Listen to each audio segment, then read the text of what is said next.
ఆ, ప్రసవ వేదన పడుతున్నాడు పౌలు ఇక్కడ. సో సేవకుడికి ఉంటుందండి, బాధ ఉంటుంది. ఎందుకు?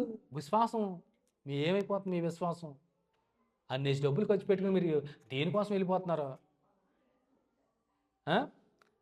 ఇంత వాక్యం విని మీరు దేనికోసం ఏం కావాలని మీరు వెళ్ళిపోతున్నారు? ఈ భౌతిక సంబంధమైన అవసరాలు తీర్చడానికి మాత్రం ఆయన రాలేదని చెప్తున్నాడు వాక్యం. గుర్తుపెట్టుకోండి. మీ భౌతిక సంబంధమైన అవసరాలు, ఇల్లు వాకిళ్ళు పెళ్లిళ్ళు చేత యేసుక్రీస్తు ప్రభువు ఈ లోకానికి రాలేదు. గుర్తుపెట్టుకోండి బలంగా. ఆ, నీకు ఇల్లు ఇవ్వడానికి, నీ కూతురికి పెళ్లి చేయడానికి, నీకు పొలం కొని కొంటకే, నీ రోగాలు పోగొడతాకే, అందు నిమిత్తం రాలేదండి. నీ హృదయానికి, నీ ఆత్మకు పట్టిన రోగాన్ని దొలపడానికి వచ్చాడు ఆయన. ఫిజికల్ స్వస్థత కన్నా ఇంటర్నల్ స్వస్థత, అంటే ఆత్మ సంబంధించిన స్వస్థత కావాలి. దాని నిమిత్తమే వచ్చాడు.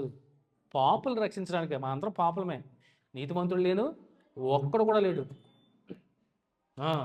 అందరూ పాపం చేసి దేవుడు అనుగ్రహించే మహిమను పొందలేకపోతున్నారు. దేవుని మహిమని మనకి ఇవ్వడానికి వచ్చాడు. ప్రార్థన చేస్తే రోగాలు వస్తాయి, రోగాలు తగ్గుతాయి. స్వస్థపరిచే దేవుడు.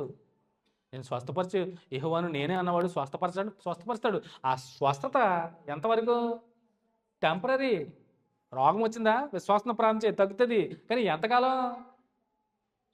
బాగుపడతావు, ఆరోగ్యం వస్తుంది. ఎంతకాలం? టెంపరీ. కానీ మరణం అనేది తథ్యం. గుర్తుపెట్టుకో. దాని నుంచి ఎవడు నిన్ను తప్పించలేడు. హిజ్కియాని జ్ఞాపకం చేశాను ఎక్కడో ప్రసంగంలో, సుమిత్రక్కాల ఇంటి దగ్గర అనమాట. హిజ్కియా అని చెప్పాను. హిజ్కియా కన్నీరు విడిచి గోడ తట్టు తిరిగి బోరుమని ఏడిచాడు, విలపించాడు. ప్రభువా, నేను చేసిన కార్యాలు నువ్వు తెలీదా? నీ ఎందుకు భయభక్తులు కలిగి నీ చిత్తానుసారంగా నేను బ్రతకలేదా? కానీ నాకు మరణకరమైన రోగం వచ్చిందే అని విలపించాడు, రోధించాడు, బాధపడ్డాడు. ప్రభుని వేడుకుంటే కరుణించాడు, చూశాడు. ఓకే రైట్, 15 సంవత్సరాలు బ్రతుకన్నాడు. ఆ 15 సంవత్సరాలు పొందుకున్నా కానీ మానవం నుంచి హిజ్కియా, అది గుర్తుపెట్టుకోండి. 15 ఏళ్ళు వచ్చి నేను సంతోషపడడం కన్నా 15 ఏళ్ళ తర్వాత నేను చచ్చిపోతాను అనేది భయానకం. అవునా?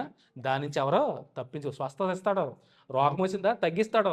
కానీ ఇంటర్నల్ రోగాన్ని తగ్గించుకోండి. మీ ఆత్మకు పట్టింది కుళ్ళిపోయినటువంటి, కంపు కొడుతున్నటువంటి నీ హృదయాన్ని, నీ ఆత్మని శుద్ధి చేసుకోండి. అందు నిమిత్తమే ఆయన కుమారుడి లోకానికే వచ్చాడు. అది వదిలేసి నేను పండగ చేస్తానని, నేను పండగలను ములుగుతా తేలుతూ ఉంటే ఆయన వచ్చాడు అనుకోండి, ఏం చేస్తారు?